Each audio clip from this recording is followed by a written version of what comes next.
Okay. Hello, everyone.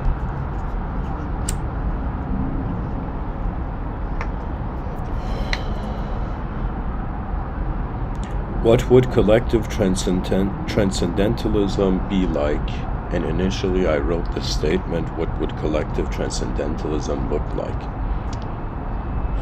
And so, for this episode, this concept of collective transcendentalism, I'm pretty much starting from the presence of the attention of the human being, and I am creating divisions. I'm using various axi for this episode.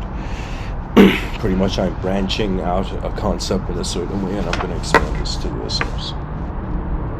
So, this idea of collective transcendentalism, when I think about it,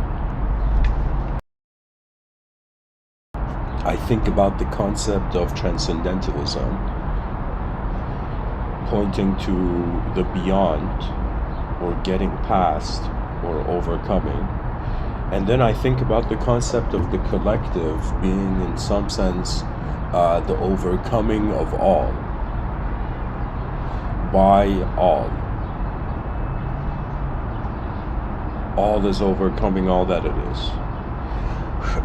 When I look at the individual life, or I should say it differently, when I look at the human being, hopefully this is loud enough. Yeah, it seems to be loud enough, okay.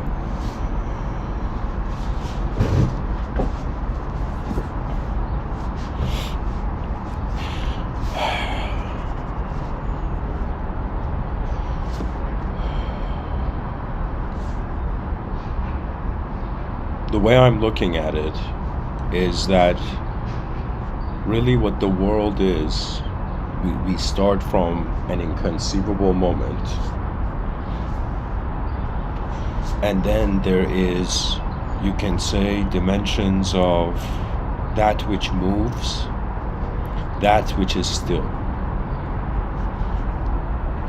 And then when one looks at the movement, they see that there is a sort of known movement, and there is an unknown movement in this cosmos, and there is a sense of known stillness and unknown stillness. And when I use the term movement and stillness, this is a lens, a dualistic lens I'm imposing on the moment, necessary to keep existence relevant to domains of psychology and abstraction.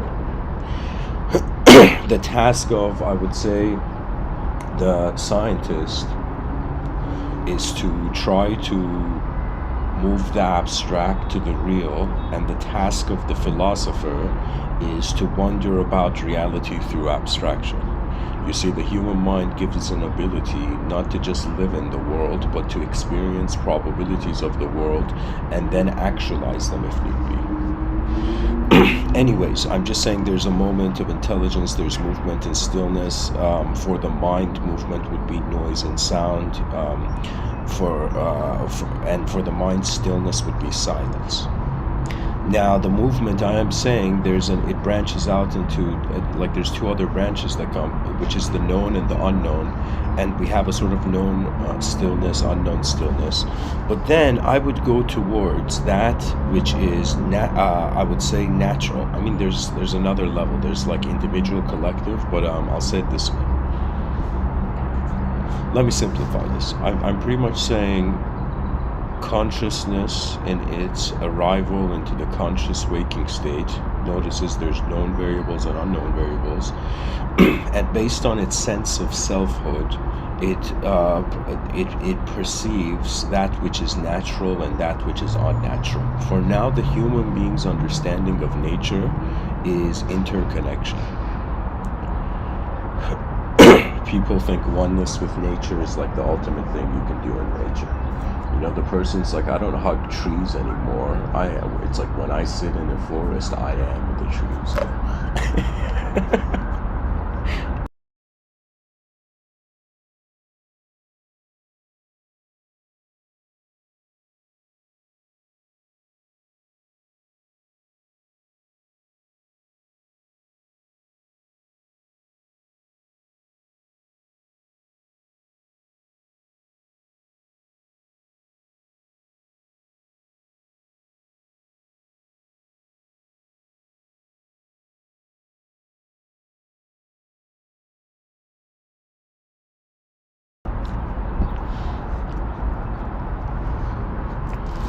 pretty much, I think I missed the level here in my explanation. We have a moment, this moment, let's say, has an unknown dimension, known dimension.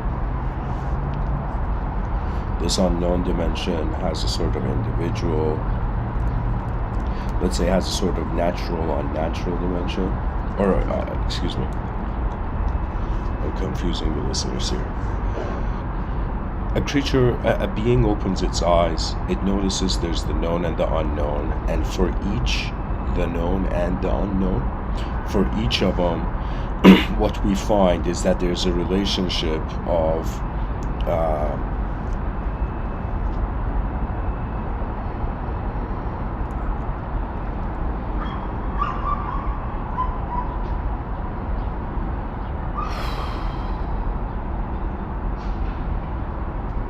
first lens of duality, unknown, known. This is the axis we impose. Then we impose another axis, like a concentric sphere, which is, let's say, natural, unnatural, and then we pose another axis, which is individual, and then it is collective.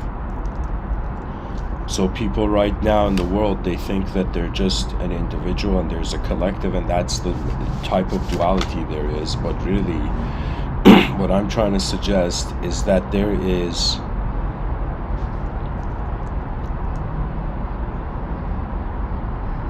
what is this? This is 2, 4.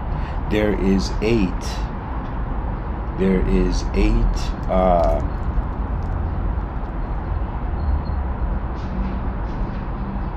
There is 4 types of collectivism, and there is 4 types of individualism. Let's say we have the unnatural, or let me start from here. We have the natural,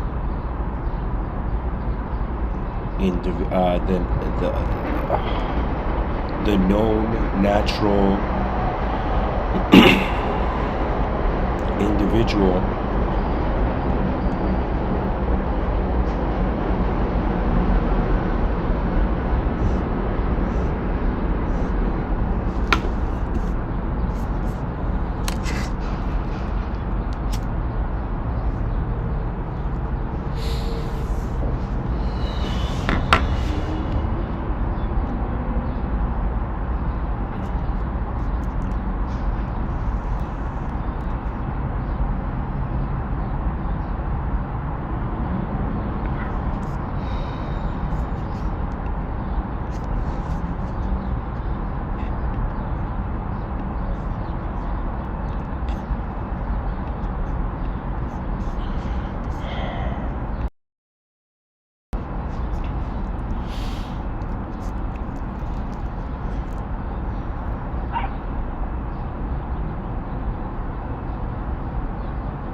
I need to apologize to the listeners. There's something about what I was trying to explain that suddenly expands into so many dimensions that I can't actually explain it simply. What I'm trying to say is that there's levels to human life. We find dualities everywhere. We look at the human being and we have this notion that there's a self in a world, you know.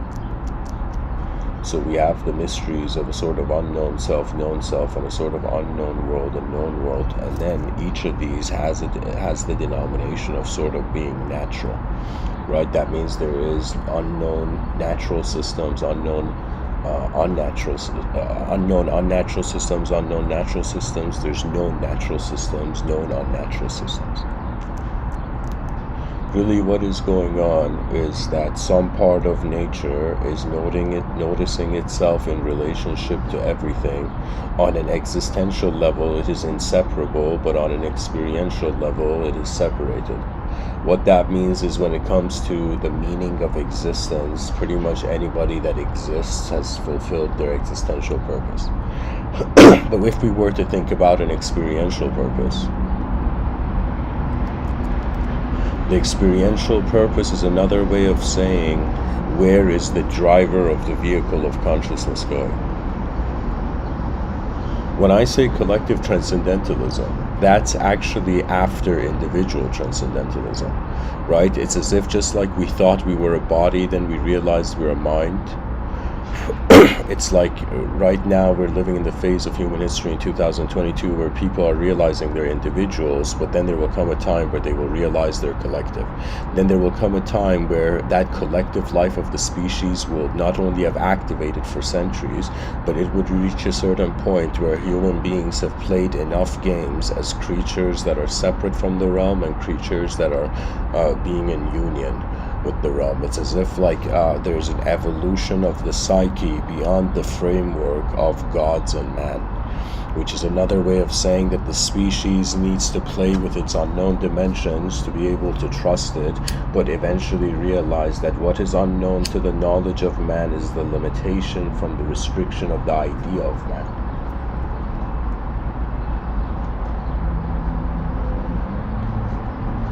You see, it's as if all human beings are actually trying to answer one question. What is going on? But based on the era in history we're born in, based on, our conditioning, it's as if like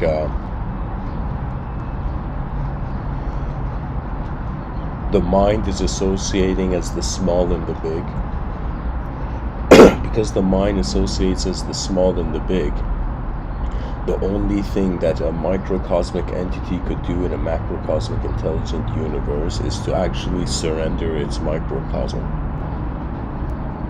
Not surrender, but transform it with the realization of the macrocosm. It's as if like this whole time the species maybe is thinking that we're all temporary creatures, but in reality there may be a dimension to the energetic, to the energy of the intelligence of the human being that never dies. Right?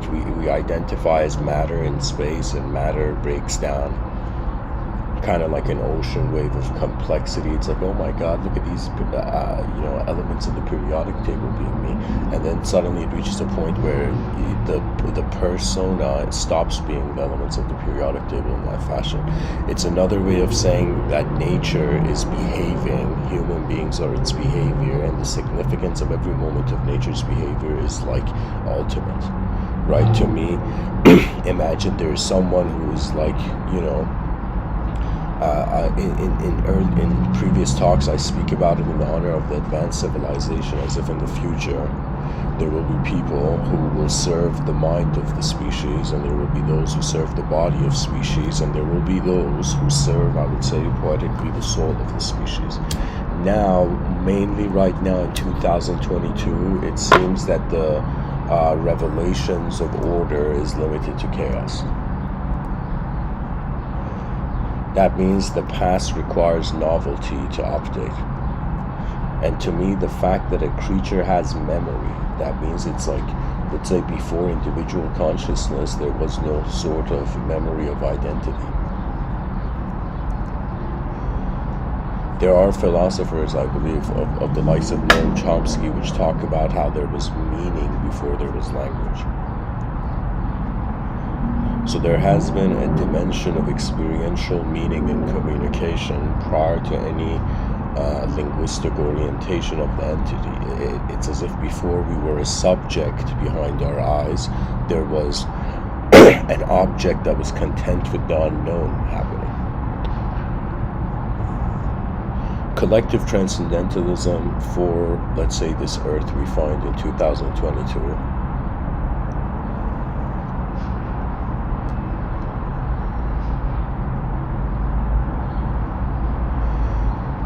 Really, I think there's two ultimate pathways. The unnatural pathway of collective transcendentalism, or let me start off with the natural one, so I get that out of the way. The natural collective transcendentalism is a reversion. It's like going before individualism. And it's another way of saying like what the ancient yogis and enlightened folk of mystical thought, of mysticism have said. They have said that there is a way that one can be on this planet where everything is enough. Where the moment is enough unto itself. Right? For example, for me, my moment of being is not enough. This is why I'm talking about an advanced civilization. Do you know? But there are some human beings that attain a state of mind where I would say there is dehumanized freedom for the human archetype.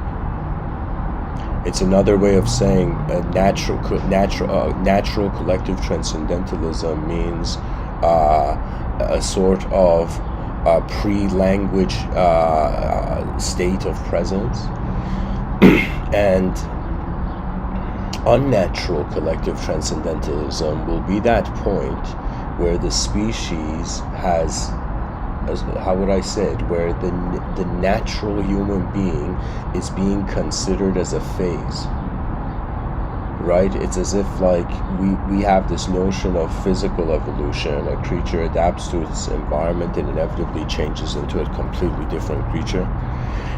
It's as if like the environment and circumstances of nature are sculpting evolution. You know, it's like the planet is sculpting us due to the forces of nature that are present.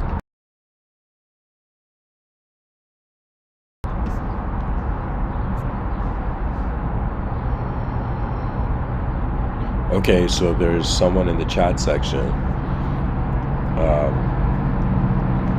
What's written there is, I'm sure we already had it. Transcendental collectivism might as the surface soul, not the other way around, but novelty within our boundaries has to. Okay, so it's like, as I kept reading your statements in the chat section, Hall, I would tell you that you see that your last two sentences can be challenged, but the first two are pretty much what I'm explaining here. I'm saying there's a natural collective transcendentalism. That natural transcendental collectivism is equivalent to what Lao Tzu says when he talks about the Tao. It's what all the prophets talk about when they point towards an inconceivable God. Okay, when it's what you can say. It's the samadhi that mystics experience. You know, it's like the enlightenment that the Buddha experiences. All of these are suggestions that there is something going on in nature before we came here with our language creating minds and with our subjectifying minds.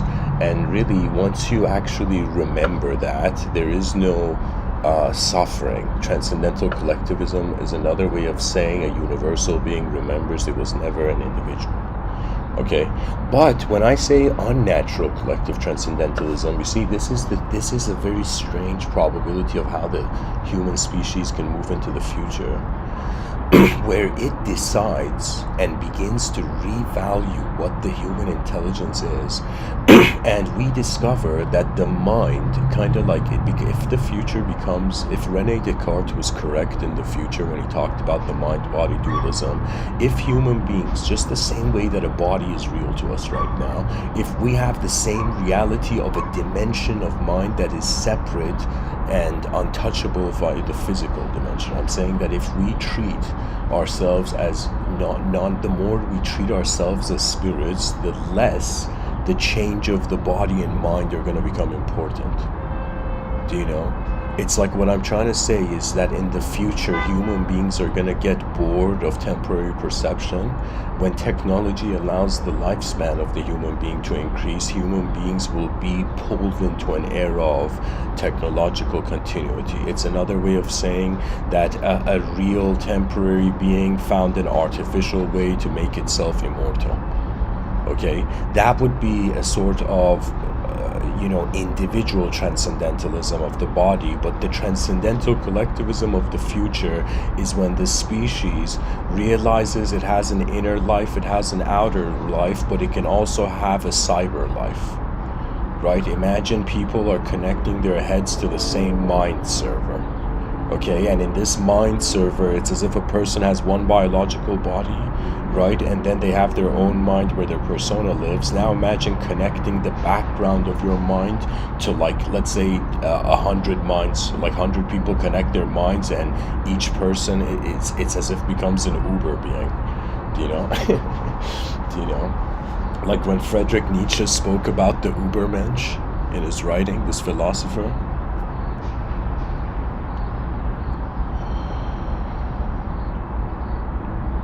What I'm trying to say is that the desire for unnatural continuity is going to become more unnatural continuity is going to become more interesting to people than the natural acceptance of being temporary.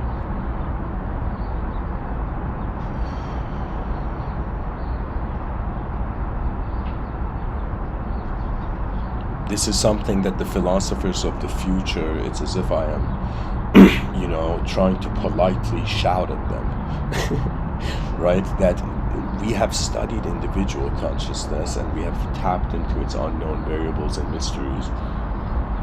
That means just the fact that psychologists are like, okay, I don't know what the neuron's doing, I don't know how the neurons becoming personality. We understand its movement, we understand the physical energetic dimension, but how something happens, it's kind of like there's a transcendental quality about it. It's like when we talk about being, like there was this philosopher called Heidegger. He was obsessed with being, and he looked at life and he saw a being with a small b and a being with a capital B, and he felt that the role of the individual was to discover this capital being. And it's as if there's a sort of state of a superior humanity, and it's as if naturally we have not discovered it yet, or we've forgotten it, or just the future generations were destined to move differently, who knows, right? For me, unnatural collective transcendentalism means it would be the time where a biological body, a technological body, and a cyber body would be all the same.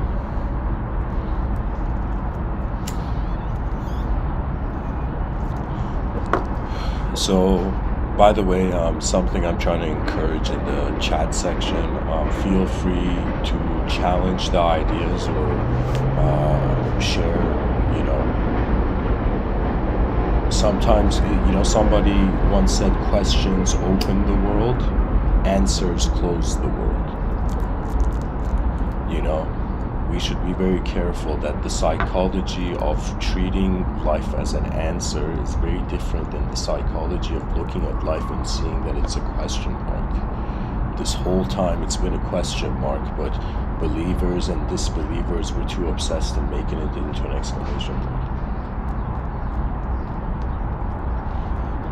Now, what are the consequences? Okay, so when I talk about collective transcendentalism, guys, this is very far in the future. When I say very far, that means in my lifetime, maybe there's going to be a group of, maybe like just speaking about it through a lens of philosophy is going to become popular.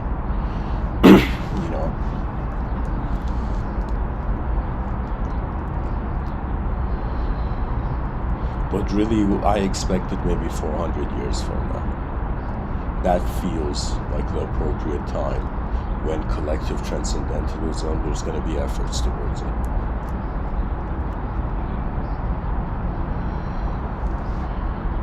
In the chat section, Hal says, so it is either part of collective or desolation. There is, you see, this is very difficult to talk about. Why? Because what really human activity on the earth is 8 billion inner worlds trying to manifest in one singular outer world. Which is another way of saying the earth is facing 8 billion faces, and 8 billion faces are facing the earth that they're giving meaning to. Okay? When I talk about collective transcendentalism in regards to an unnatural or a natural sense, it is disembodied. It is dehumanized.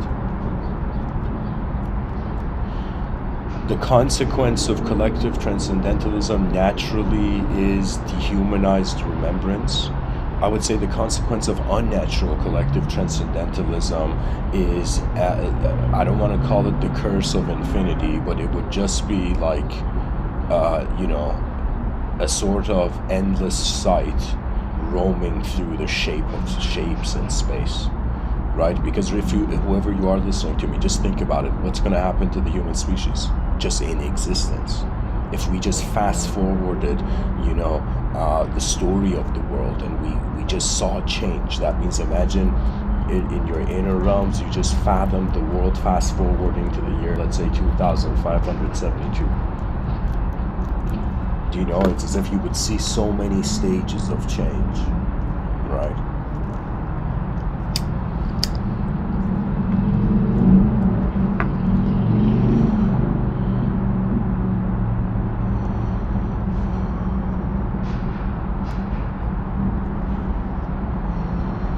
There's a idea where I'm actually trying to make a short film about this, but pretty much it's like this, what do you call it?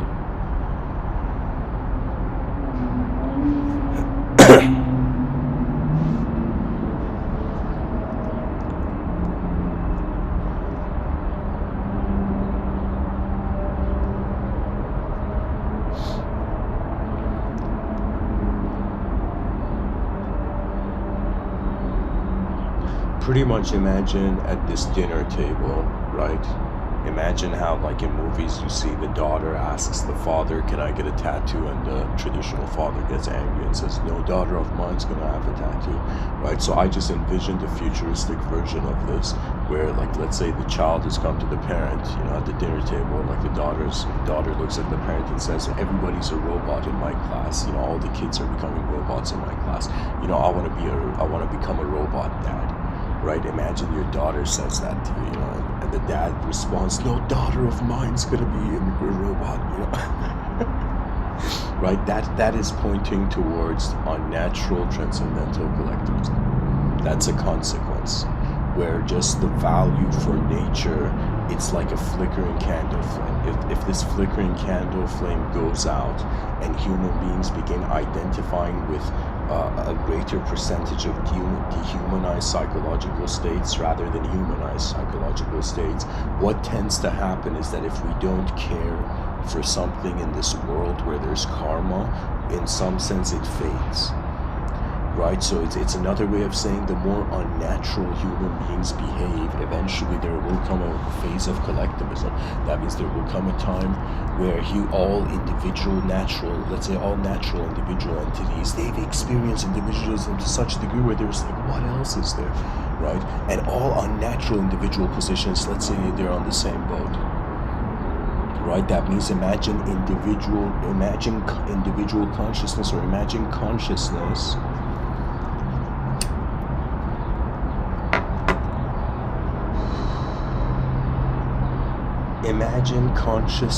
gets bored of its individualism. And I shouldn't say bored, but it surpasses the levels of its perception.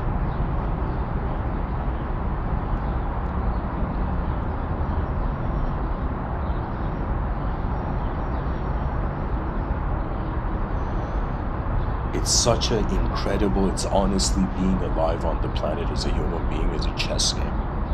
I'm telling you guys, it's like there's a chess game happening. And the chess game is in some sense like what is in the domain of the control of the human being and what is not in their control, right? Like people, they think about their careers, you know, for years, right? But when it comes to like how they're going to take their next breath or their heartbeat, nobody thinks about planning for their heart to beat. It is just an automated acceptance of how there's a quality of nature, right? To me, it's kind of bizarre because I have had these views where, like, you know, for the mind there is a past life, but for the body I feel that the soul is being simulated, and it's all really on some level luck.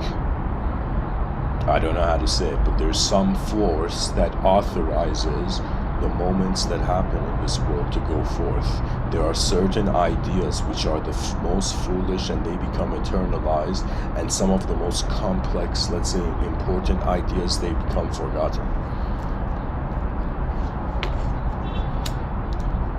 This metaphor of the chess game, it's another way of saying that in chess it's like two opponents are facing each other.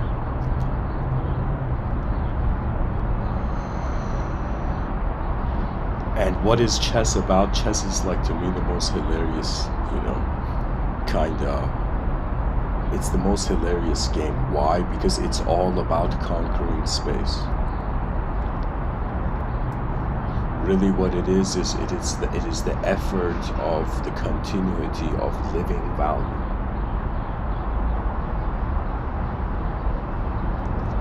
What are human beings doing? They're being born, and as they are being born, they are either they're at first being shaped by the world, and as they live in this world and grow up, they begin shaping the world. And then one reaches a point where it's as if you become, how would I tell you, it's as if somebody's like, why did God create the world? And some strange theologian, uncommon theologian said God was bored, God was lonely. There's a hadith in the, which I've heard of it in Sufi thought, and so it's like this ancient saying that the Sufis kept close to their reality, and it's called Hadith Qudsi, and what it's saying, like, for me to paraphrase it, it's pretty much saying everything was unknown and the unknown wanted to be known. So in some sense, man was created.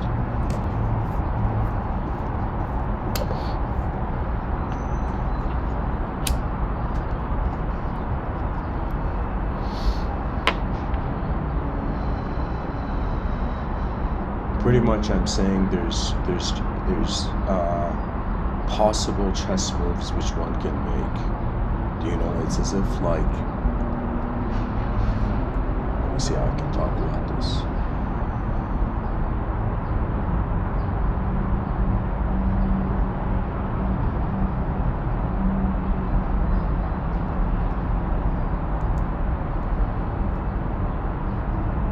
It's like we can't ignore novelty, and novelty liberates the past from the expectation of the future.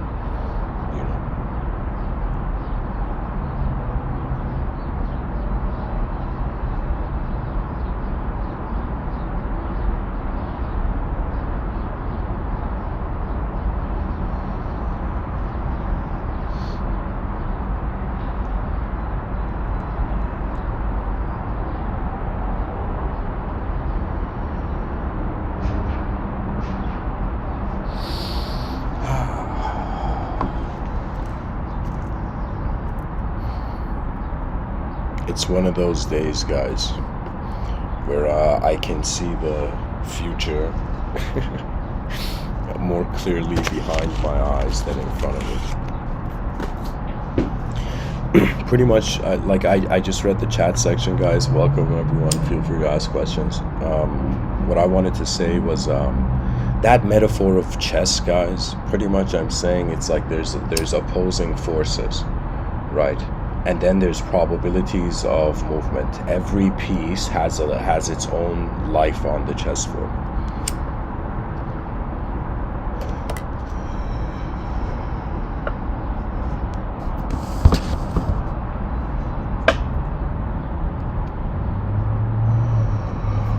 Back to this idea of, I'm stalling here, let me see.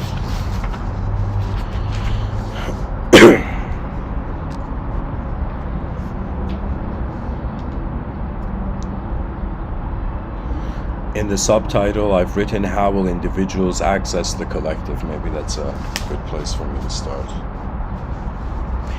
How we define the individual for now, this is, you can say, Mr.Within's view. The individual is an object, and the individual is a subject, and the individual is rhythmically occurring. That means because we breathe, because the heart beats, there's a rhythm just deep down in just biology. Biology is rhythmic. The brain is simulating waves as perception of a moment. Sometimes a person cannot be certain, are they looking at a tree, or are they being how their brain is happening? That means regardless of the truth of the individual psyche, it's like all perception is being filtered through the self. The self as an objective life and a subjective life.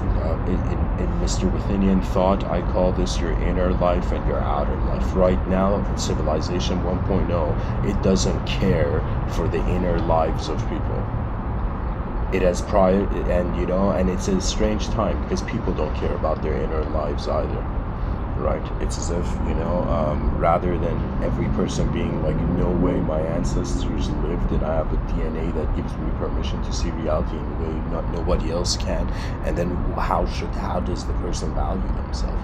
Right? There is no sense of collective honor now. In my inner realms, I find it, but in the outer realms, people just care for me at most, maybe their great grandkids, and then they're like, I don't care about the rest. There's so much artificial goodness in the world that it's kind of, it makes a person nauseous. Artificial goodness is entrapped by fear. Sometimes I think about it, it's as if the leaders of humanity, should they be fearless or should they be fearful? That means the more human beings enter this world, the more there comes a responsibility and burden on those who were there before, right? Like, it would be so bad that if, our species just messes up, the future, and just everybody dies out, and they're like, okay, we're out of here, sorry, future generations, deal with it,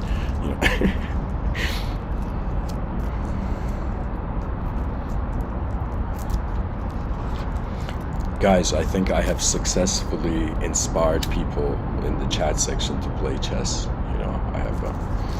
I have indirectly, bestowed a chess master's blessing.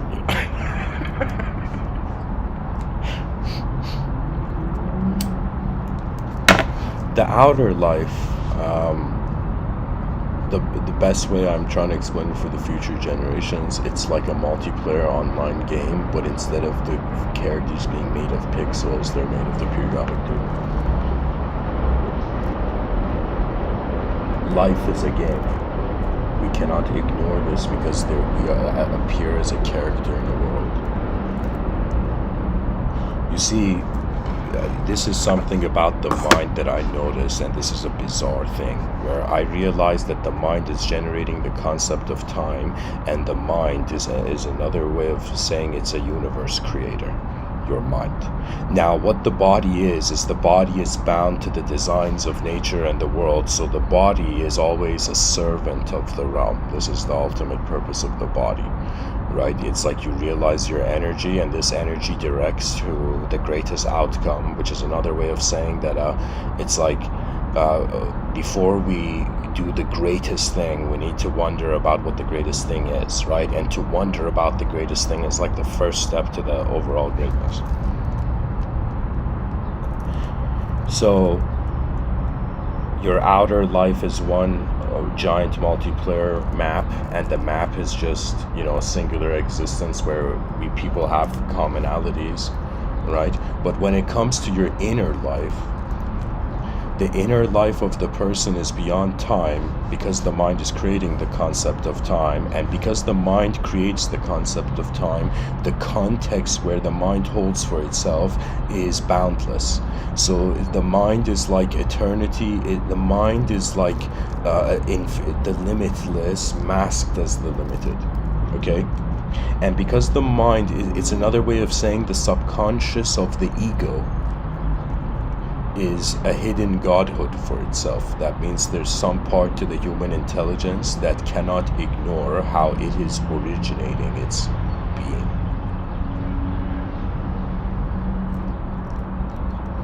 So it's another way of saying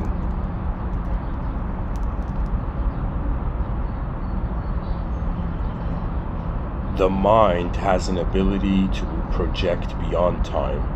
And human beings, because of their physical component, it's as if our bodies are in 2022, but the mind has an ability to fathom various conceptions of time. So it's another way of saying the mind has an inconceivable relationship with itself known as the free will conscious of its source. Behind your eyes, it's a private server. Imagination, like if you're an artist, it's your private art studio. You know, whenever I get angry, right, in my inner realms, I'm like a giant, like, you know, destroying, like, you know, like a giant robot destroying like skyscrapers. You know, it's like I take out my own anger in my inner realms, right? Because karma means what did you release from your mind into the world. That's what karma means, really.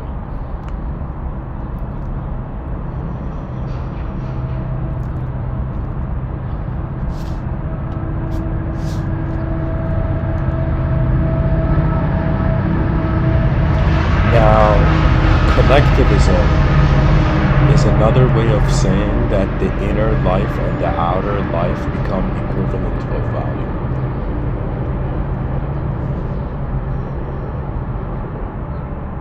Collectivism is very strange because it's a way of saying like what happens to the psychology of a drop when it falls into the ocean, right? Like what happens to the individual human personality when it realizes that intelligence can be present very multidimensionally if all of life has been thought to be just one dualistic worldview.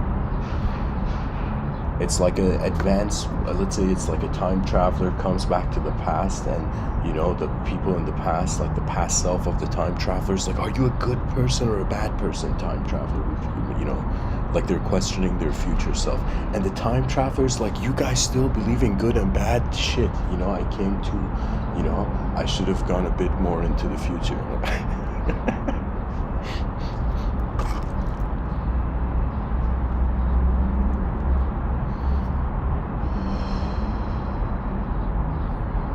It's all just the effort of energy. It's kind of like how Beethoven, in his inner realms, he heard the piano notes perfectly, as if it was like Beethoven has this next level quote. Let me see if I can find it. Like when I read this Beethoven quote, guys, it made me want to like give a talk. Like that's how powerful it was.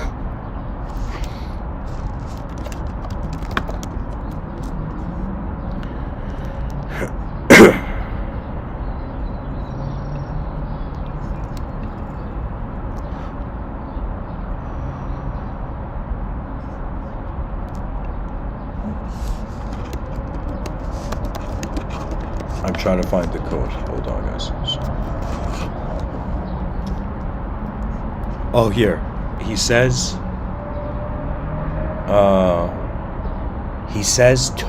tones sound and roar and storm about me until I have set them down in notes. Ludwig van Beethoven. Just take that in. Beethoven is saying, like, when this guy creates music, it's like a universal event is happening behind his eyes, like a universe. Do you know? It's as if, you know, I would say the proper definition of genius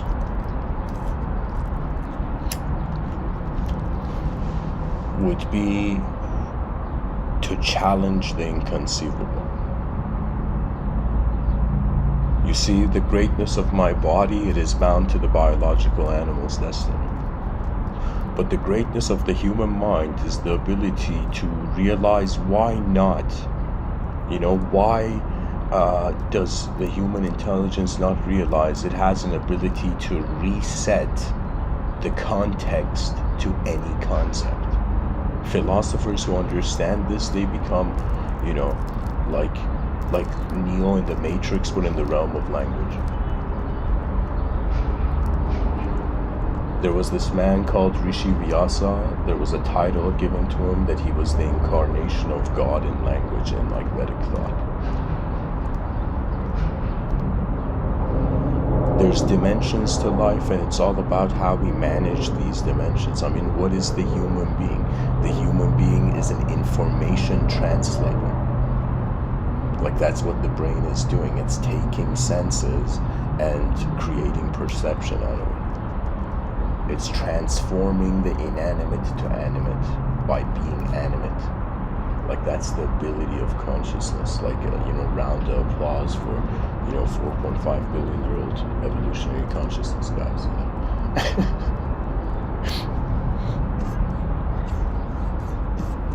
Beethoven also has this quote where he says, "Don't just practice your art, but force your way into its secrets, for it and knowledge can raise man to the divine."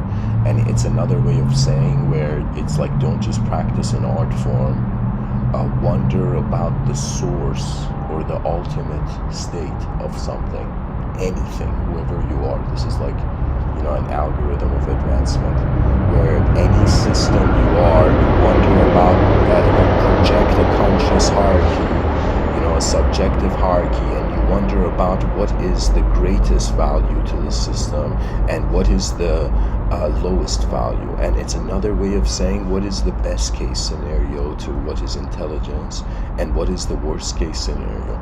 Worst case scenario is the inability to use what was given, right? This is something very important, right? It's as if we're energetic animals that require to perform as multidimensional beings, and then eventually as the person gets older, what's happening? Change is reminding you that the ego is not in control.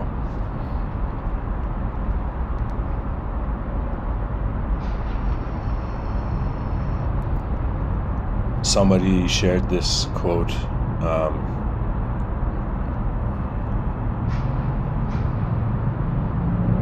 The quote says, "Genius sees things in the seed." Lao Tzu. You know, Lao Tzu was probably talking to a gardener. He was trying to like enlighten a gardener. He's like, "Wonder about what's in the seed, man."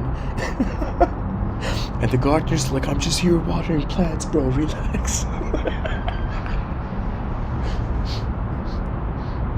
Man, metaphysics is so hilarious, you know. Everything in life is actually hilarious, you know. Somebody said it's a divine comedy and divine tragedy, right? But it's honestly a comedy.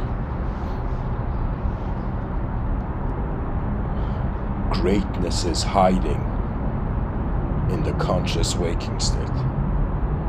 It's another way of saying that an advanced possibility for human behavior is available now. And the species, all that it has to do is develop a network where the greatest ideas on the planet can meet into this great coliseum, and like a gladiator arena being viewed by the world, the greatest conceptual structures begin, you know, battling it out. Right? To me, it's as if the issue is fear of the unknown, and this massive emptiness and of the void has made the human being react. And reaction, which is an unconscious burst of intent, right, is as if like, it's kind of bizarre, but what I'm trying to tell you, emotions are reactions. Okay, and conscious thoughts are responses.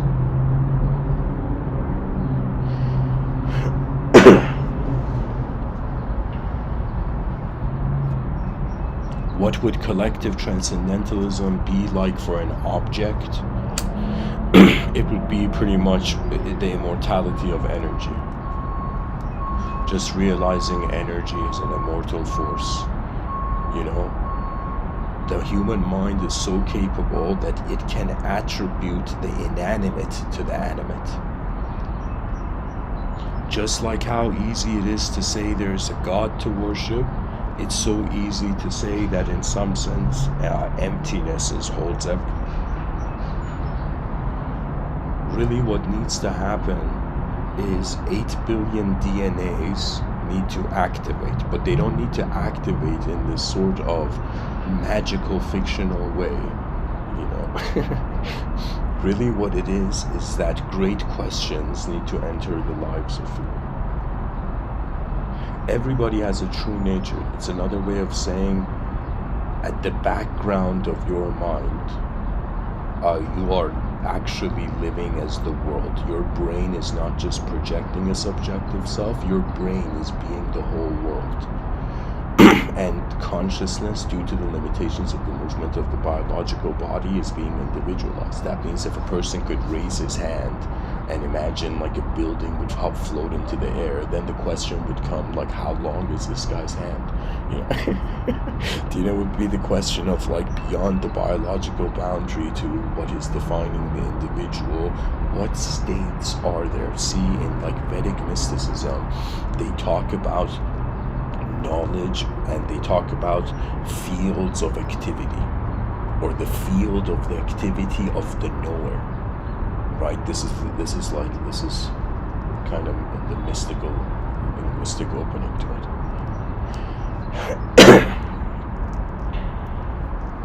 It's as if the first answer to what do we do about this world is like, I don't know.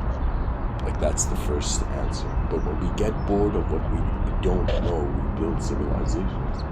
You know?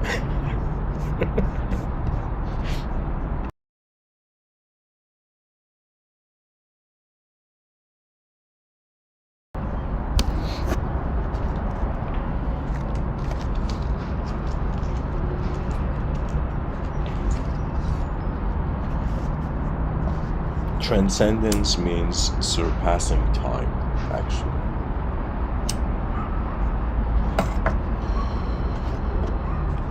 A person's true nature is not conceptual. The inner life is not a subject, but its attention can zoom in on a subject. You know, life has levels of simplicity and complexity, guys.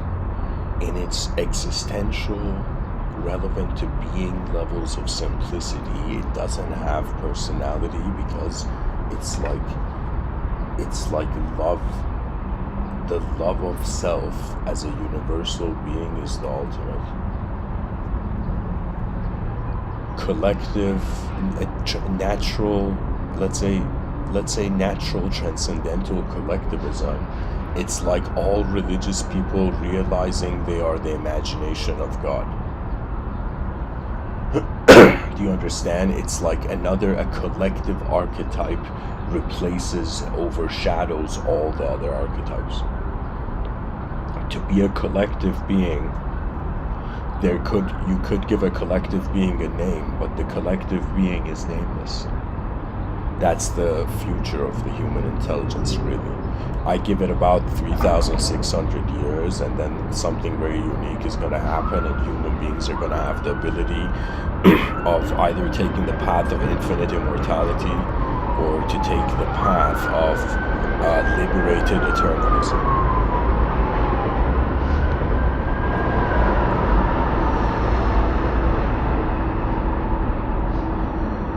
There's so many mistakes. And because there's so many mistakes, it's as if, you know how like somebody tells you a story, you know, you're following it, you're like, this story's real. Then the person talks about dragons, imagine, and then like you realize the story is like fiction. Yeah.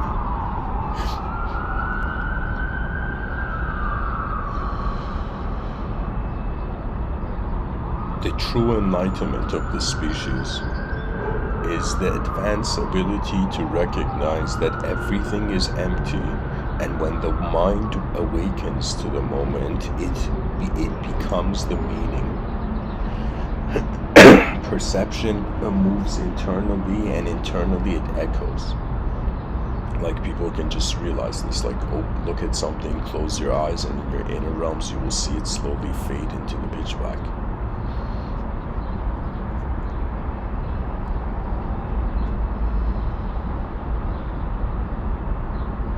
The inner realms and outer realms are privileges. True ability comes from seeking the important. And what is important is just potential.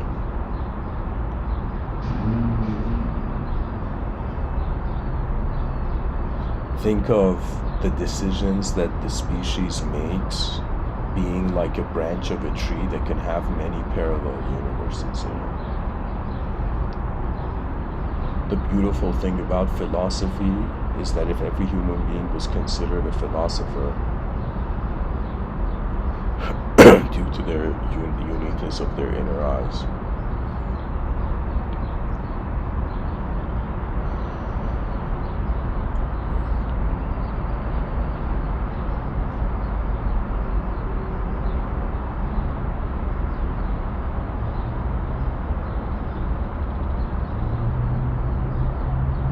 imagine they ask the philosopher, why don't you believe in fear? And the philosopher says fear doesn't exist. Oh man.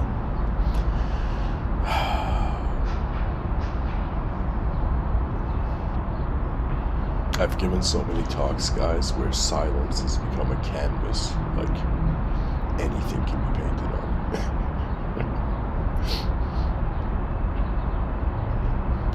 Really, it's dehumanized, that kind of strange dehumanized era in human culture. Right now, people are, you can say, identifying with a sort of national identity. There will come a point where the value of the human species is going to be reset, and it's going to be a way where all nations suddenly realize it's just creatures on the same rock, right? And a sort of global realization takes place. There is no point of like there's something strange that it's as if this world is not worth being good and evil in. Do you know? it's way more worth, to wonder about the origin of self as awareness. You see, when I look at lesser species, they're here to, in some sense, get to know the world, but when I look at human beings, they're here to transcend the world.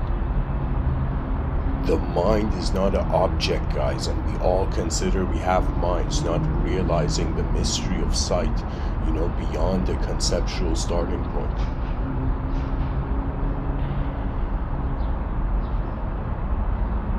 Ludwig Wittgenstein has this quote where he says, the limits of my language are the limits of my world. But language is like, a terrace where you're seeing way further beyond, right? It's as if we are this unknown attention that keeps itself humanized due to a sort of chronological sequencing of memory.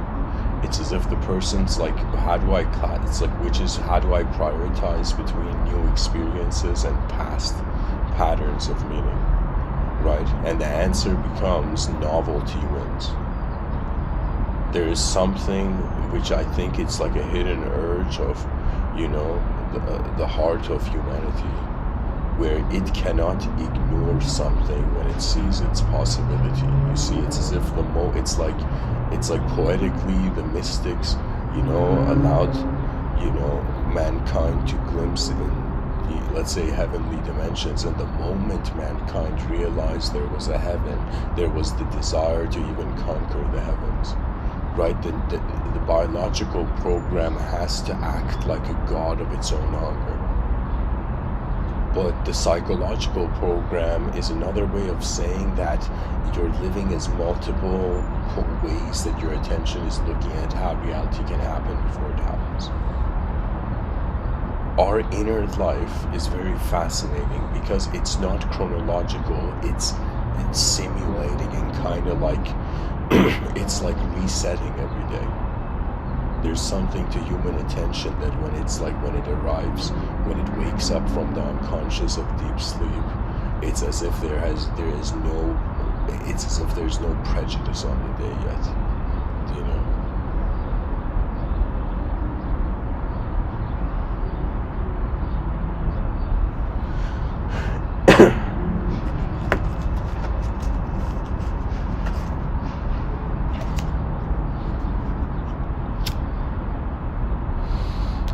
It's pretty much thinking like if in the future, imagine a bunch of nature worshippers come and tell you, hey man, let's become like the trees and just everybody just chill in the forest and before you die, right? And then imagine you have, in some sense, mechanically possessed, individuals. It's another way of saying like immortal robots, selfless nature. These are the options.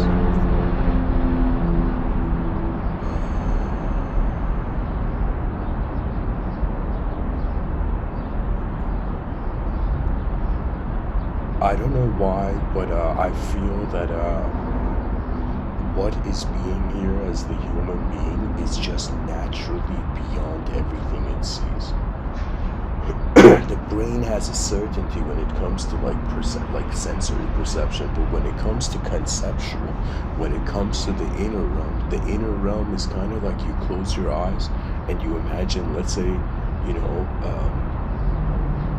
a light blue orb in front of you, right? And then you open your eyes, the light blue orb is not there, but if in your inner realms you had held on to the picture of the light blue orb, it's as if when you open your eyes, you see it right there. That means a person first, like the easiest way to get to know your inner realms is to close your eyes and wonder about how your attention is working, right? But then, after some point of your inner realms, your imagination moving in, like when you're, like the speed of imagination is faster when your eyes are closed. But eventually that seems like it could be really fast and your eyes can be open. That means the inner realms is just reality probability generation. It's interactive with the world it's considering to be the context of its meaning.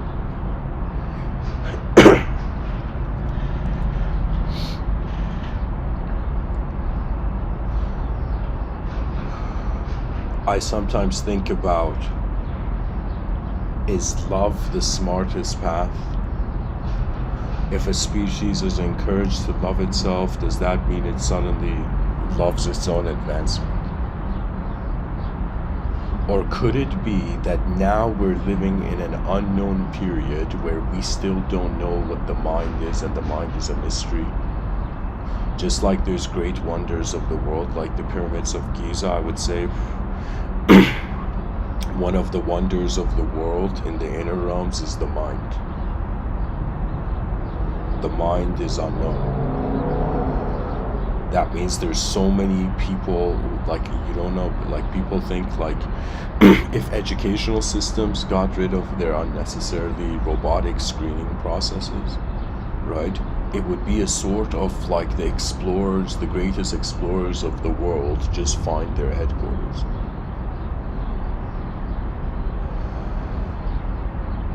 Before collective transcendentalism, we're going to experience the liberation of the individual archetype.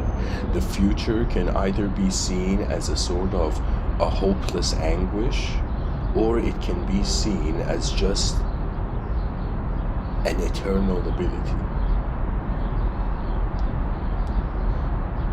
The remarkable thing about being a human being is that we don't know that the starting point to manifestation is unknown. This is, I think, this is where, you know, you reach the edge of spirituality. First you believed in angels and aliens, then you realize it's as if the inconceivable presence of nature, you know, unconditional to thought form. Life is not just a choice. It's as if, like, I would tell you, life is like it's like a 4.5 billion year old opportunity to get to see the greatest outcome. I mean, like, I think that's the ultimate desire. It's like an individual feeling victorious, and the individual being like, what's greater than an individual victory? And then they realize a collective victory. And imagine this species becomes victorious when all violence is moved into cyberspace.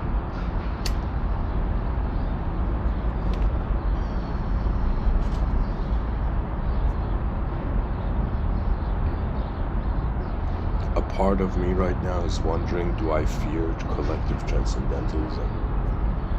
That means it's like another sort of death, but it's as if life is dying into eternal life. It's like how Alan Watts says, imagine going to sleep and never waking up, and now imagine waking up having never been asleep, having never gone to sleep.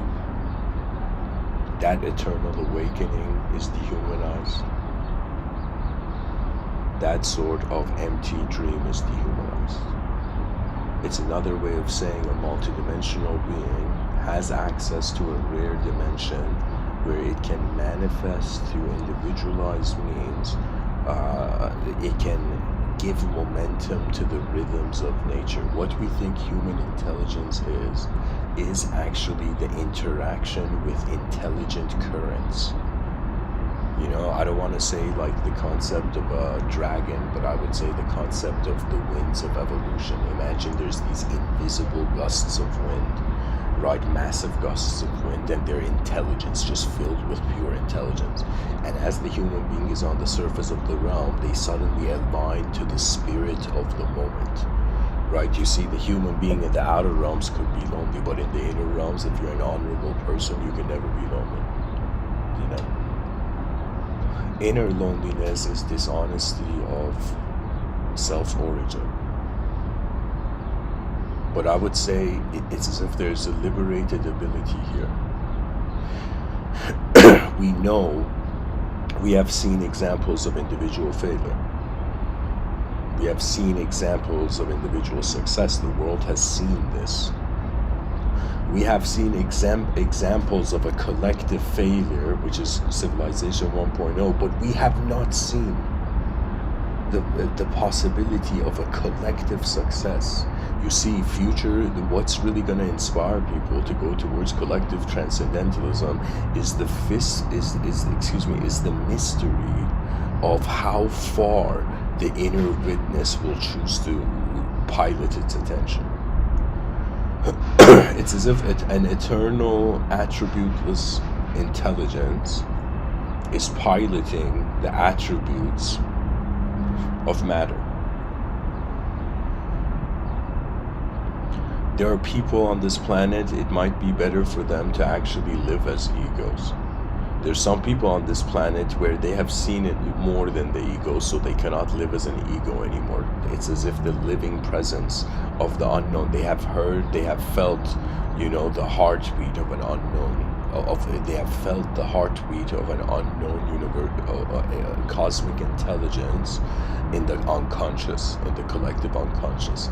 That means in that uncharted territory where I don't know, you don't know, and the whole species doesn't know, there is a living presence there. It's literally like, for me, the highest spiritual experience is to contact the unknown. And the unknown means that it's like the journey of the soul begins with how attention chooses to hold the worlds it tunnels through. We have reached an era where mysticism is archaically reviving. Human beings will become fascinated with the unknown once more, and so every person will be pulled by how able we are to attempt to answer the great questions where the futures will be the answers. The future generations bring with themselves solutions that the past could never conceive. You know, this is a part of, like, you know, it's as if the person has faith in their past because the past got them to the present. They have faith in their present because the present is where, you know, infinity and the finite dance, right? And then you have honor for your future. And to have honor for your future means that the probability of the greatest state of the individual self it's as if it's an ultimate desire. You know, the desire for the ultimate is the ultimate desire. Do you know?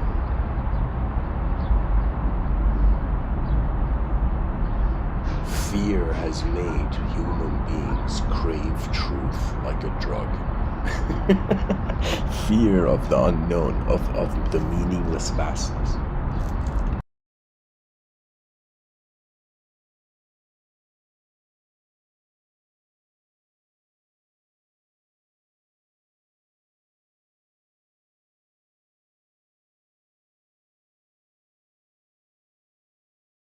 You know, I was just imagining, imagine somebody was asking too many questions from Lao Tzu, and Lao Tzu was like, buddy, the first sentence in my book says the Tao that can be spoken about is not the real Tao, you know?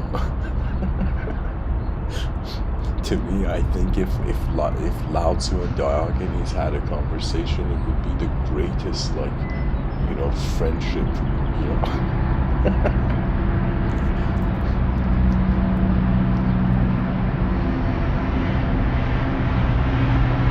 care for our minds.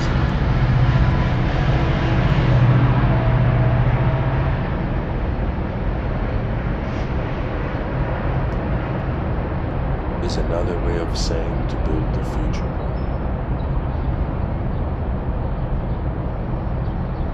I don't know what it is about this life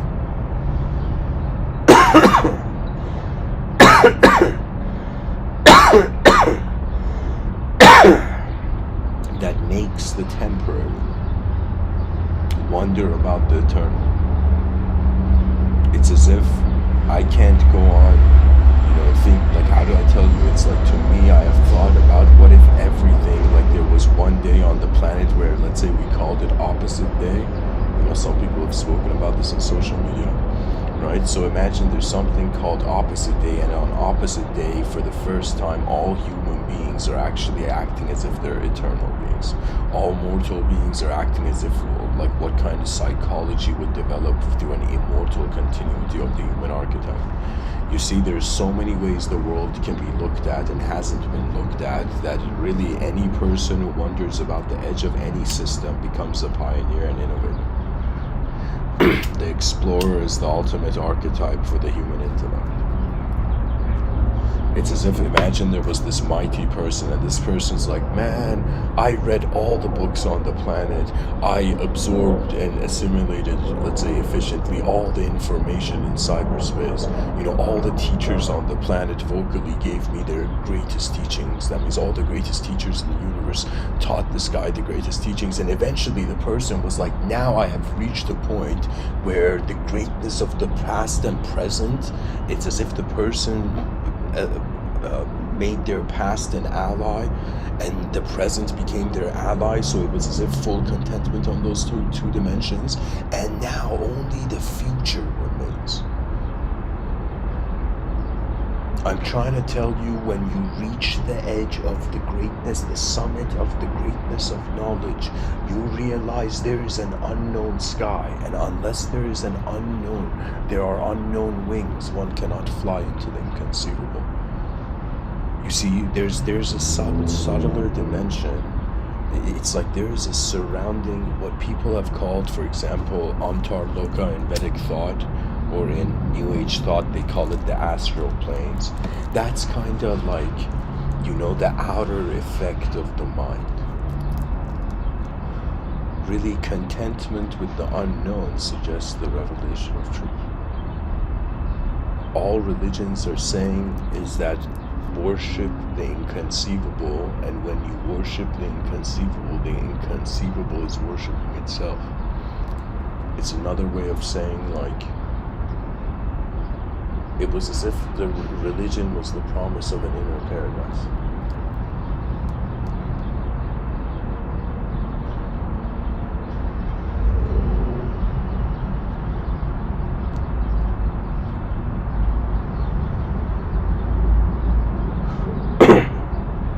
We are a species that is geometrically trying to articulate a relationship with space.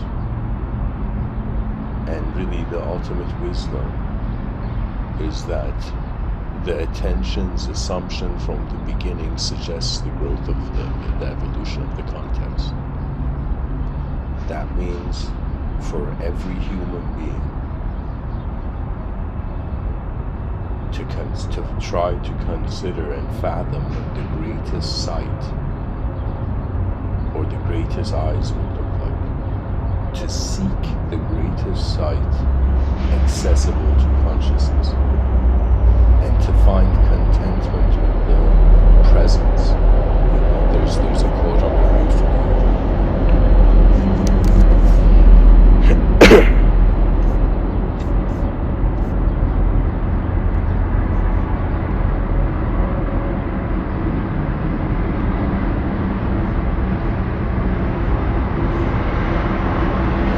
This quote is from Sri Ramana Maharshi. He says, the ultimate truth is so simple.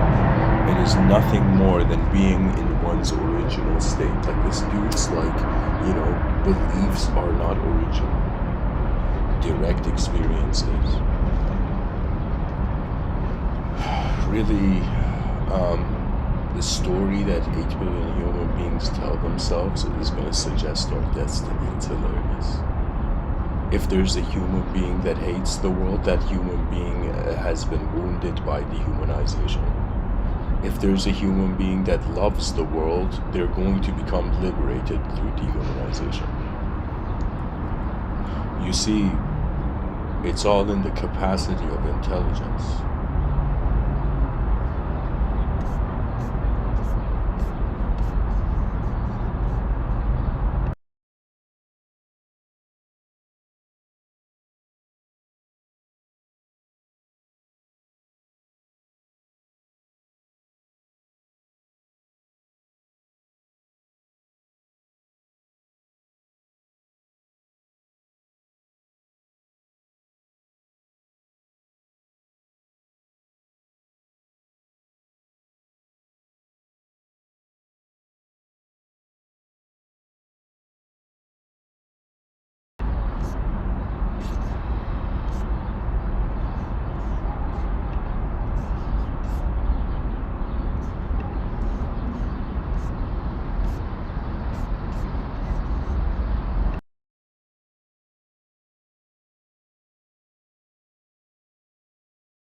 I don't know what else there is I can say in this moment.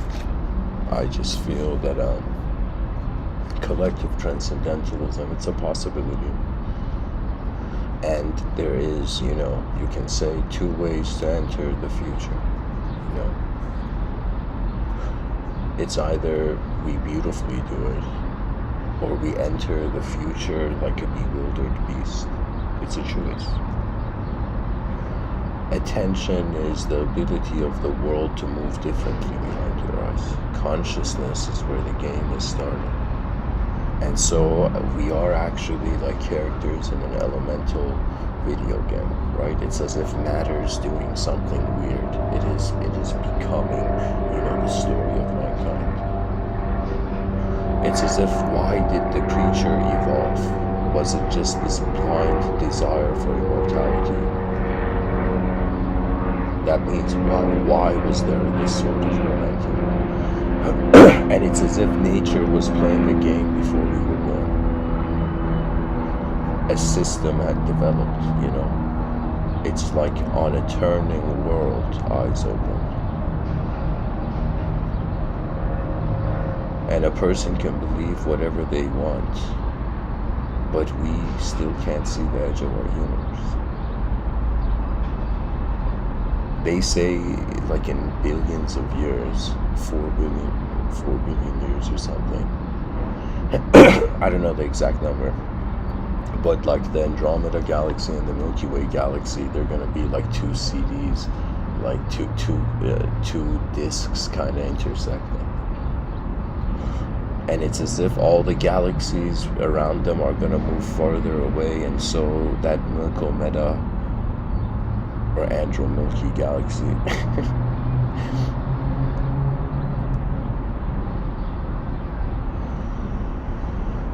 it's as if they are going to think that it is just them. This is the great simulation of creaturehood. That creatures start because they start through their own eyes. They think that what they see exists. But existence could be a very multidimensional occurrence, and if it's multidimensional, the dimensions we're in cannot fully explain it. There requires an experiential piloting into the nature of the mind. Imagine the mind was something like a door that could open. All right. Imagine it's like, in that Lord of the Rings, they find that magical door, and like this messed up creature attacks them.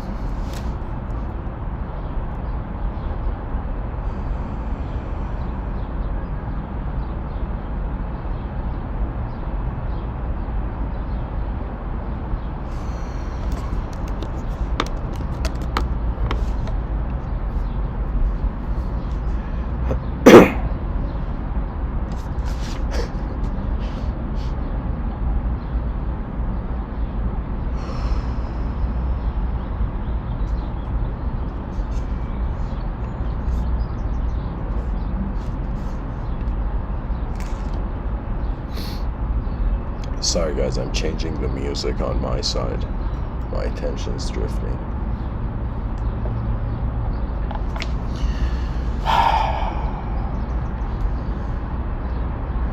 You know, let's say somebody made this argument. Let's say we had the ability to build paradise on Earth. Now the question comes, does the human species want to build paradise on Earth? And does it even feel it deserves paradise on Earth?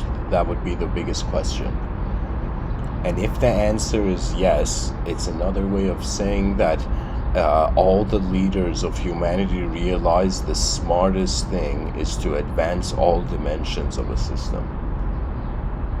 It's another way of saying that it's like we want to build the greatest civilization. It's as if chaos and order are pausing their war, and so an advanced civilization is being built, then in the greatest outcome, chaos and order play their game. It's as if, like, imagine there was this smart general from another universe, and this general came to this went to another universe, and in that universe it spoke to the armies of chaos and the armies of order in that universe. And imagine this general said that stop your wars. It's as if man and God, as if the dichotomy stops for a moment. It's as if we stop the war of the mind simulating a purpose in the void, right? And then I would say to me, it was kind of like a sort of warrior class of perception, where the person not only doesn't fear the unknown, but in order to understand it, the person has to confront it. Pretty much in life, think of it as if, like, if the body's gonna die, the mind dies, but before the mind dies, it manages to, in some sense, live, right? It's as if life is the opportunity of, biology being a higher dimensional telescope,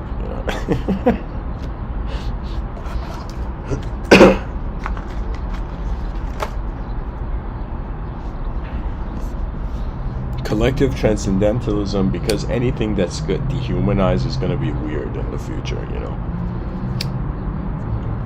Imagine there's a parallel universe of Earth where in the future there's clones, there's androids, there's, humanoid androids that you can't tell apart from humans, right? And it's as if in a world where the artificial and the original can no longer be remembered. I am telling you, there's actually nothing to fear in a world that's happening once. Like, fear doesn't make sense. We can't even use that word anymore. It's like it seems philosophers have been too afraid to change the concept of fear,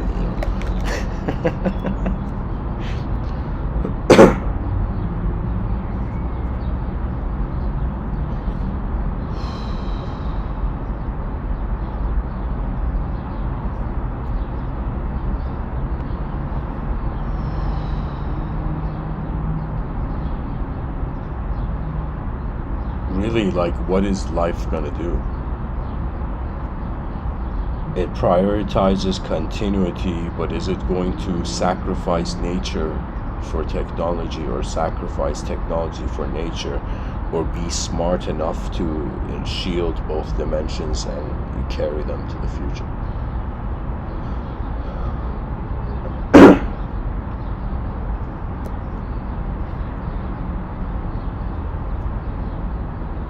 Imagine some kid went to a psychic expo, and they asked the psychic, it's like, what do my spirit guides look like? And the psychic was like, there's these 9 giant glowing robots guarding me.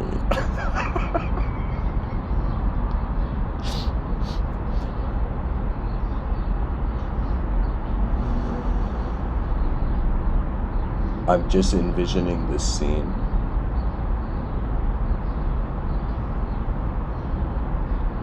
Where our relationship with the future is what memories we leave behind.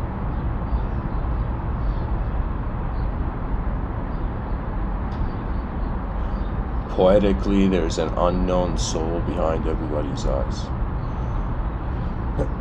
So many people are like, where's my soul? And some mystic was like, it's looking through your eyes.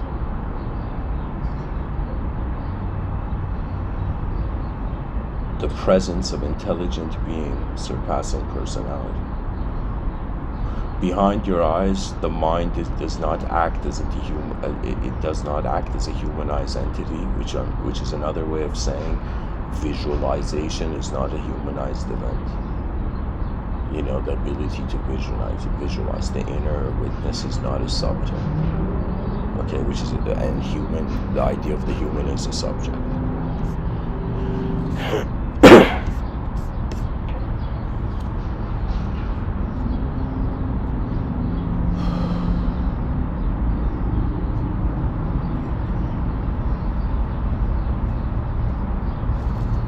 What I have realized is philosophy is not for the faint of heart. It is for those who are willing to see beyond universes they have already walked in. They have walked in. There's a story from Rishi Vyasa, which I want to share with the listeners. Rishi Vyasa was the author of the Bhagavad Gita and the Mahabharata. And in one book, time is narrating a story of the world. And in his other book, God is talking to an archer in a battlefield, like enlightening an archer on a battlefield. But the story behind that is Rishi Vyasa writes these 18 books guided by, let's say, the decency of the logo and his own decency. And so after, following his intuition, Rishi Vyasa writes 18 books on these giant leaves that went into history being known as the Puranas. It's like after he had written like 18 books on civilization,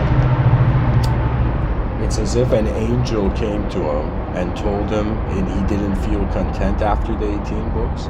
So an angel appears to him and tells him, you will not find this salvation, this subconscious salvation you're seeking, unless you write about your love of truth.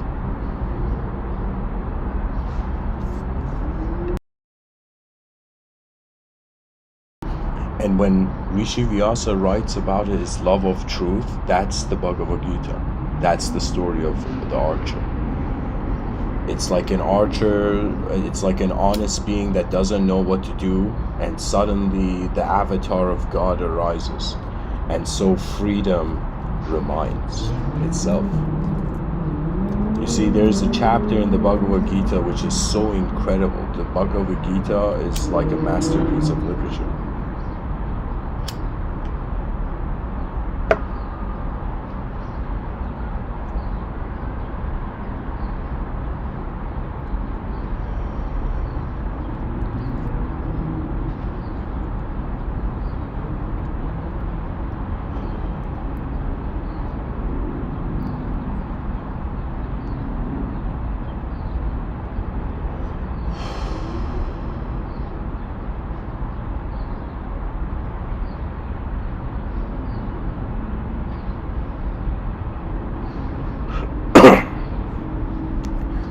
It's like before we were hunting and gathering outer realm reality. Now it's like we're hunting and gathering our inner realms.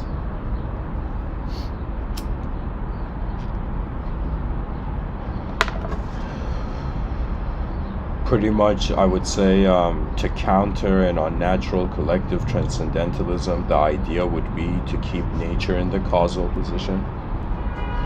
To, in some sense, go beyond, let's say, a natural transcendental collectivism. It would be another way of saying that a conditional subject realizes it is in the spotlight of an unconditional presence of attention and energy being instantaneously the same. The soul is the freedom of the mind is the freedom of the body, and the freedom of the body is the soul that remembers. Right? There's this concept of the lost soul. And then obviously, because there's that concept, there's the concept of the found soul, and it's a poetic suggestion where there were some mystics that to them, they were not looking at human interaction, they were looking at the human interaction with the world soul. Right? I am telling you, that's a sort of dehumanized level of devotion. It's as if there's a way where somebody like acts and prays, you know, like there's a physical behavior towards that, you know, a connection to the source of creation. But a sort of non-physical relationship with the source of creation would, in some sense, after looking through known eyes, wondering about how the unknown sees itself. And the unknown, the moment the quality of the unconditional is attributed to it, it's another way of saying that what is freedom for infinity? That is the freedom. Enlightenment is another way of saying that the eyes of the world were rediscovered through the eyes of the self. There's nothing to fear when we are the intelligence of this universal sector.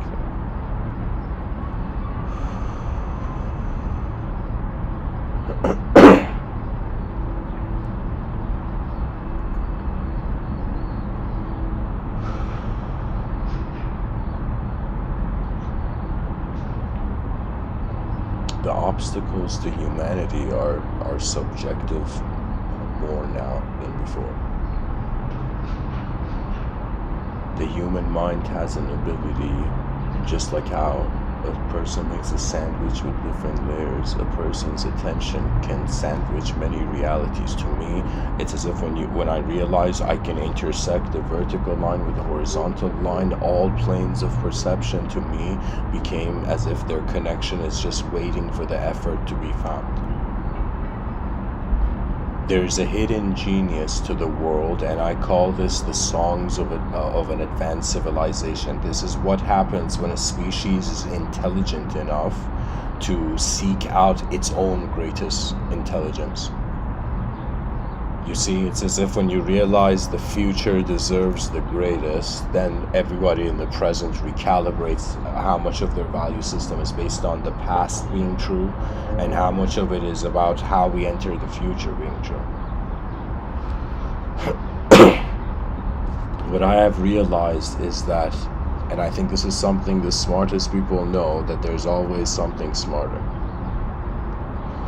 The concept of intelligence and its summit, its like top of the hierarchy value, is ever present.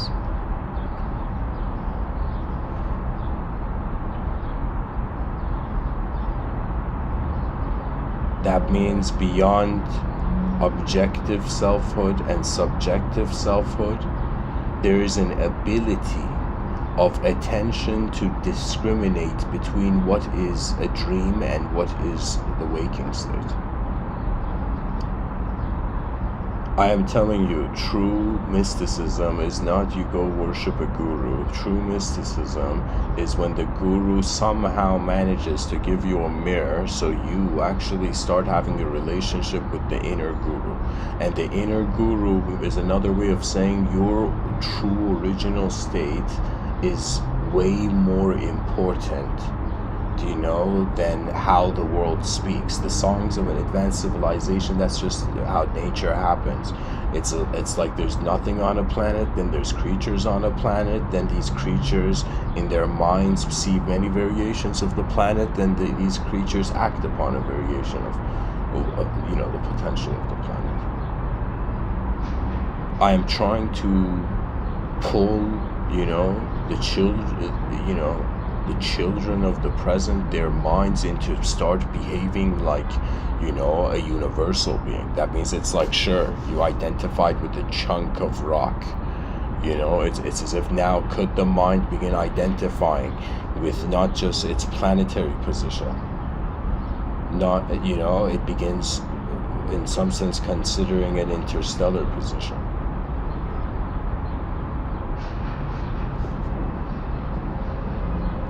The fear of the stars has become meaningless. Light is the privilege of interaction with phenomena in space.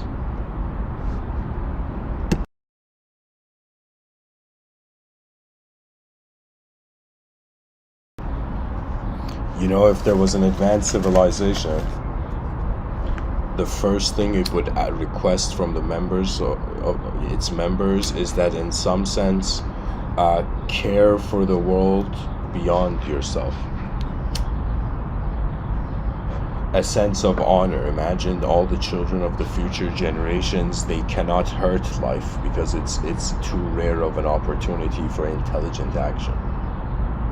The mind freed us from the savageness of how the environment was keeping us as a reactive animal. The mind is, it surpassed its first victory, which was selfhood. Its second victory is its integration with worldhood, and beyond worldhood, which is collective transcendentalism. It's another way of saying the eyes of infinity and the bodies of infinity are the same.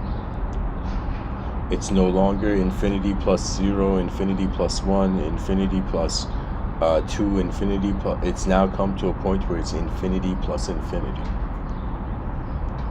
The ultimate, it's as if the greatest inner state and the greatest outer state, they are synchronized by just their nature. I don't know how to say this, but novelty is when a person gets to see their soul for the first time. You see, just like the revelation of words from angels into the ears of prophets, right?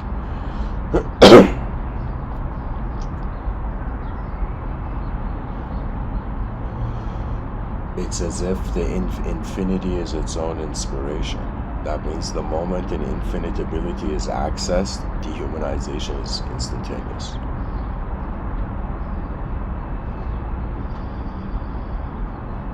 Imagine they ask this person, do you think you're a temporary being or an eternal being? And this person's like, I feel I'm an eternal being. And they were like, no way, how? How do you in a temporary world feel like an eternal being? And the person's like, there's something within me that has been watching the temporary. And how can something watching the temporary be temporary? It's another way of saying consciousness at its origin is an inconceivable witness, which is another way of saying paradise has been found. It's as if paradise didn't have a door. It just meshed from one edge of earth, into it.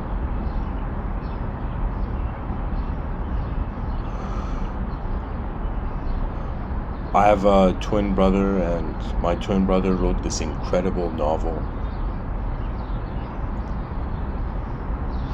And in it, the main character of this novel, which is, I would say, a genius novel, the main character has a saying where he says, fear nothing, love all.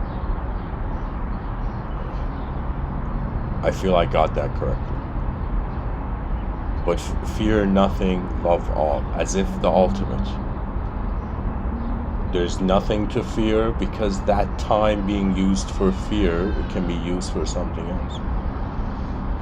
It's as if, how did the species surpass fear? It didn't have time for it anymore. It's like the realm was too multidimensional.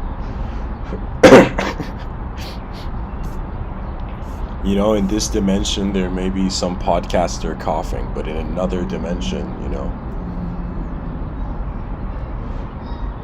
there is a moment just being.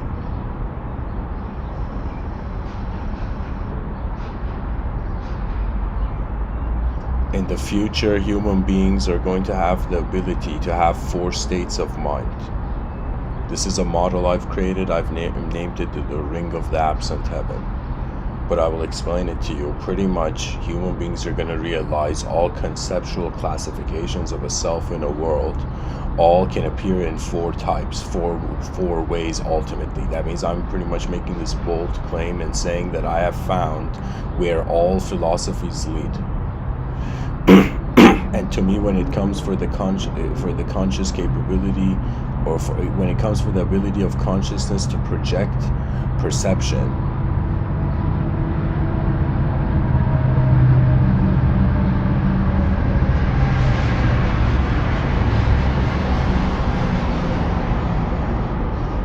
it's poetically like the masters of space incarnated as the students of matter.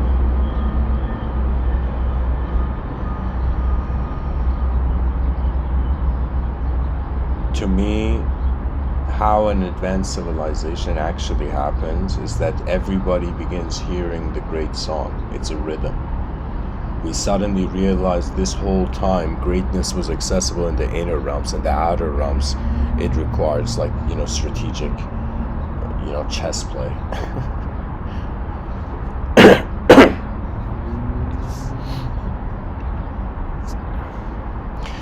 So let me see, final answer to the two questions. What would Transcendental Collectivism be like? It would probably be like a shorter episode. What would Transcendental Collectivism be like or look like? It would pretty much look like the moment where human beings were comfortable being space as much as the specific matter in the space. That's it. When I say how will individuals access the collective, this is based on the dimensions that the individual considers to them. On an energetic level, the future, past, present are the same. They say energy can't be created or destroyed, so that means that which is keeping the world as the world, and that which is being the change of the world is like it's like just energy being. Right, we're just like an energetic being on some like deep level that can't be created or destroyed. This is really what this is like the checkpoint of the inner witness.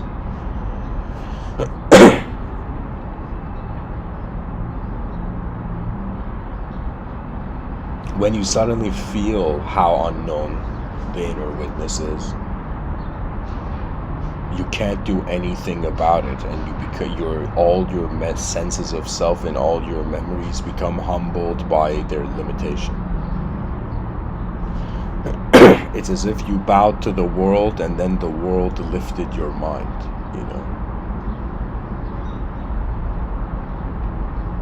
To me, I think it's beautiful to consider the idea of a human kingdom, and the king of the human kingdom is the future. This way there would be no unnecessary cruelty.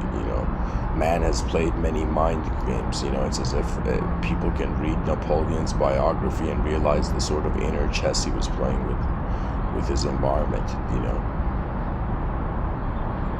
But beyond all the different ways that stories of characters can be told, eventually we reach a point where we're like, no way, everybody's headed for the unknown, and to prepare for the unknown is another way of saying implementing the greatest strategy before the curtains of the space-time continuum are pulled.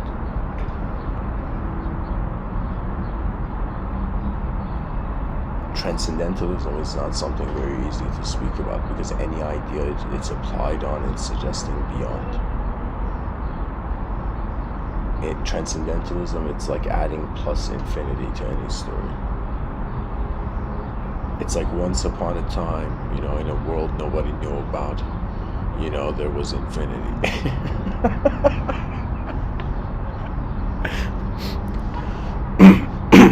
I think if I have children in the future, they're gonna have complaints about my bedtime stories.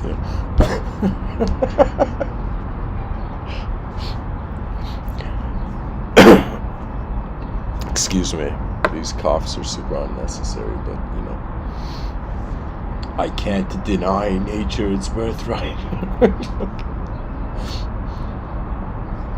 Everybody is an explorer, and if you think you have never been, just evolution is that. Evolution is not survival of the fittest animal. Evolution is the smartest survival of a species. Without collective honor, we can't get to see what an advanced civilization looks like, But to even fathom about it, to ideologically touch it, do you know how many people in 2020 fear?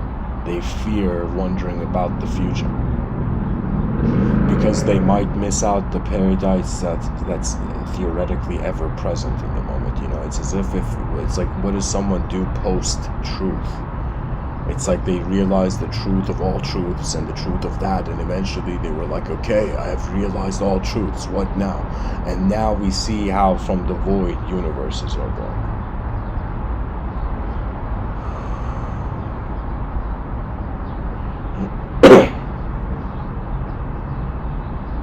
dare I say, behind the door, behind your eyes. It's as if they have this saying, when the student is ready, the master appears. It's another way of saying intelligence activates upon proper coordinated attention.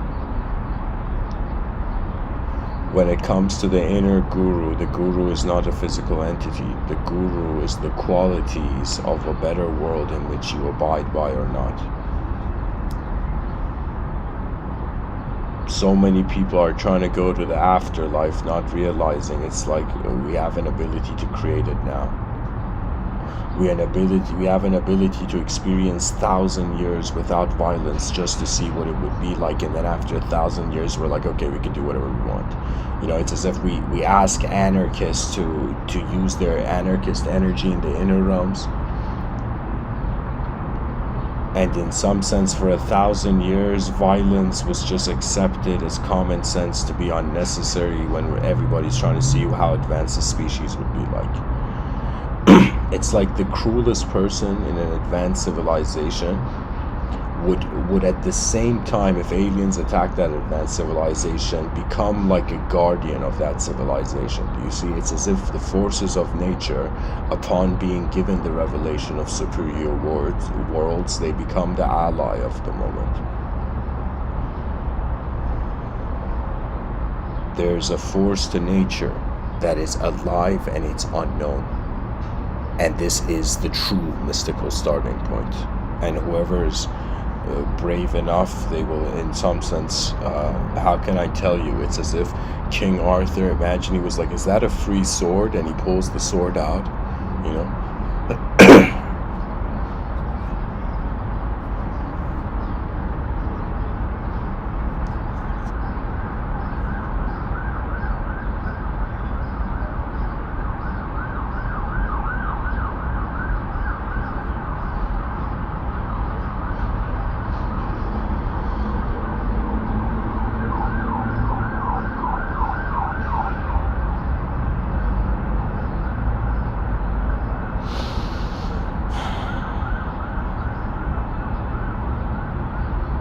Collective transcendentalism is another way of asking what would dehumanized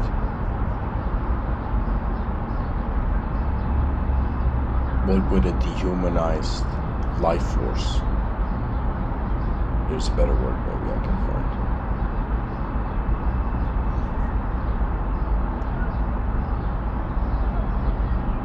The purpose of dehumanized consciousness will come into question.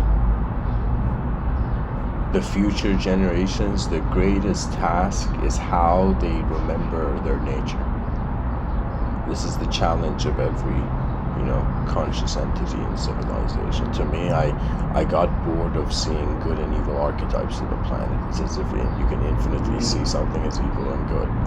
But at the same time, the mind gives you an ability to see the ring of the absent heaven, where you look at reality and it comes to the zero dimension.